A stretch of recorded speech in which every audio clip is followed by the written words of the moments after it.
Do you feel it? The season of change, of adventure, of dressing up as spooky guys.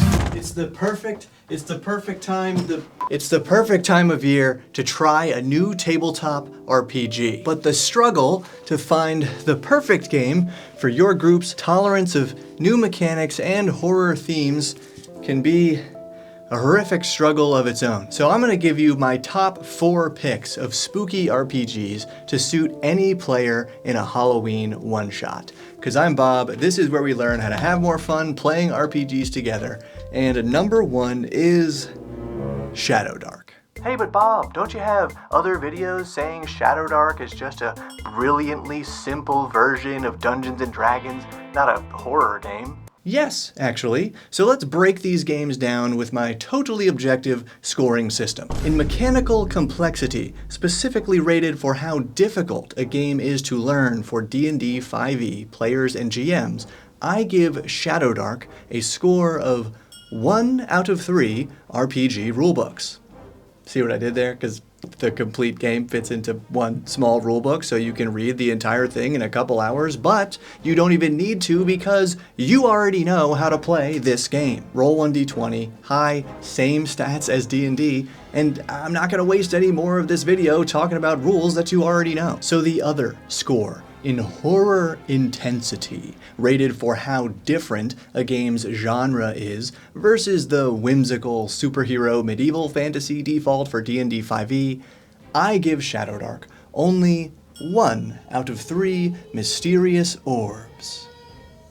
Do you hear that? Right. Well, while Shadowdark is often called grimdark, its writing and artwork actually have a very neutral tone. There's nothing inherently hopeless, morally gray, or gruesome about this game. Yet, with only 1 out of 3 mysterious orbs, what makes Shadowdark one of the best RPGs to play this spooky season, or any season, is how incredibly well it captures the survival element of fantasy adventure, creating tension through scarcity with a few new mechanics, which you can check out in one of my other videos or go right to the free quick start, both linked below. But hey, if you want to try Shadowdark with a more familiar, heroic theme, you want to check out today's sponsor, Dark Forest, a new setting compatible with Shadowdark RPG. The artwork immediately grabbed my attention, from the wonderfully weird monsters to, of course, the furry and feathered heroes fighting them off. There are mice, badgers, hawks, owls, and over 10 new animal ancestries inspired by your favorite storybook protagonists. The 4 core classes have been reimagined as the warrior, warmonk, scout, and mage, each with tips for connecting your characters to the Dark Forest setting. Plus over 30 new spells, 50 magic items, 60 monsters, as well as factions, deities, and add-ons like STLs for miniatures, mini dungeons, and a GM screen, and more. So check out Dark Forest today on Kickstarter through my link below so they know who sent you. Alright, the number 2 role-playing game to try out this spooky season is number 2 because you've probably heard of it before, though it does have a mixed reputation. Candela Obscura. Let's start with the ratings. In mechanical complexity, I give it 3 out of 3 RPG rulebooks, because it is quite different from what D&D fans are used to. And in horror intensity, definitely 3 out of 3 mysterious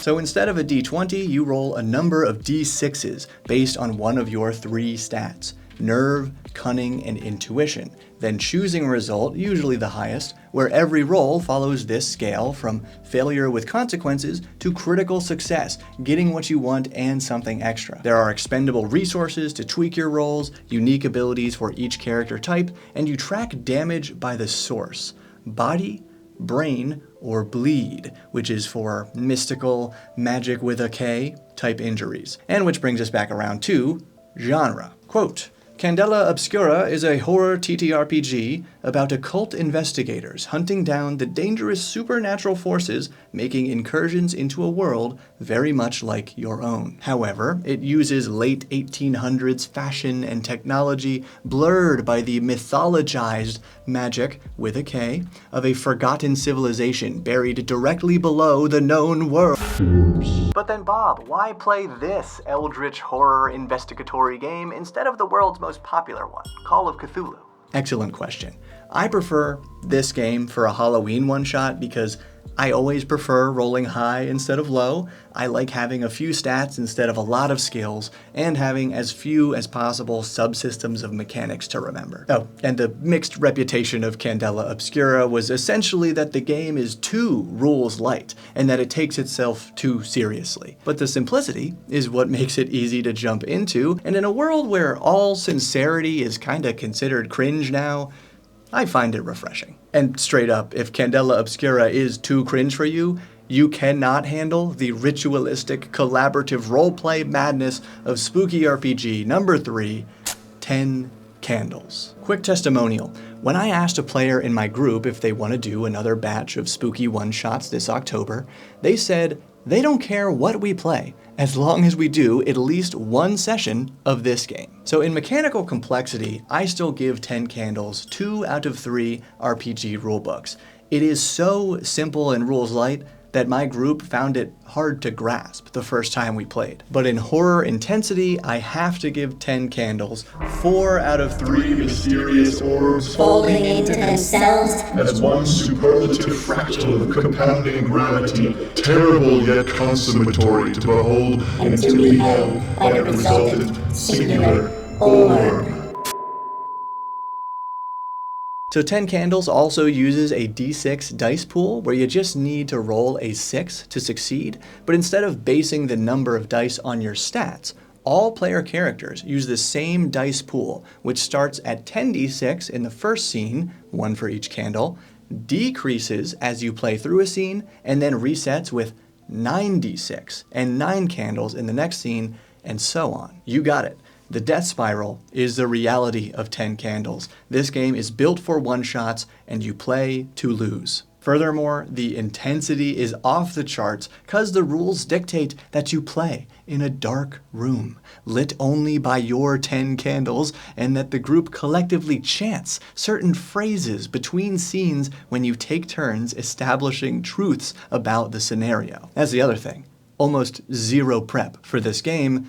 But yeah, I think 10 Candles gameplay is exactly what anxious parents in the 1980s were afraid of when they found out their kids were playing Dungeons & Dragons. To be clear, I can manage this level of sincerity as a player, but Grace World Destroyer is our group's GM for 10 Candles. The fourth and final RPG on our list is much more my speed, but first, honorable mentions. Obviously, Call of Cthulhu is the GOAT, as in the goat-headed extra-dimensional being bound to slurp your sanity away. Mothership is the new hotness for horror RPGs, and when I played it once, both the mechanics and intensity really reminded me of Call of Cthulhu. And Dread is really special. Every risky action requires not a dice roll, but a Jenga tower pull. And when I played this with Professor DM running his Jack the Ripper scenario, it felt like a real investigation. Okay, and one more mention, because it's the most mysterious. Weird Heroes of Public Access literally arrived at my door as an unexpected parcel from an unknown sender. So I feel compelled to try it sooner or later, and I compel you to comment below with your favorite spooky season RPGs, and to give this video a thumbs up, and to share it with your group to see what they might want to try. Now, number 4, Goons and Ghosts. Personal testimonial. After running just one session of this little game, I wrote my own haunted summer camp scenario to run it on a camping trip with my old outdoor educator coworkers, and it was so much fun. Goons and Ghosts mechanical complexity and horror intensity, both 1 out of 3. Because while the rules and setting are both unlike D&D, the 12-page core rulebook is super easy to read through and get started, and the retro, futuristic Ghostbusters vibe is whimsical, and probably perfect for anyone who enjoys this YouTube channel, because it's published by one of my favorite RPG tubers, JP Couvert. The rules are 2d6, roll high, adding a stat, body, smarts, or ESP, or adding points from relevant gadgets and from helpful fellow investigators in order to meet or exceed a difficulty number. Sound familiar? Now, trapping ghosts with particle throwers has its own collaborative mechanic, including the option to shout punny insults at the ghosts for a bonus. But whatever you do not cross the streams by rolling too many ones. But you'll have to check it out for yourself to find out why. Now, please share your experiences about running RPGs this time of year, and say thanks to the Bob World Builder patrons and YouTube members who get some bonus videos from time to time and make this all possible. Have a great Halloween, and keep orbing.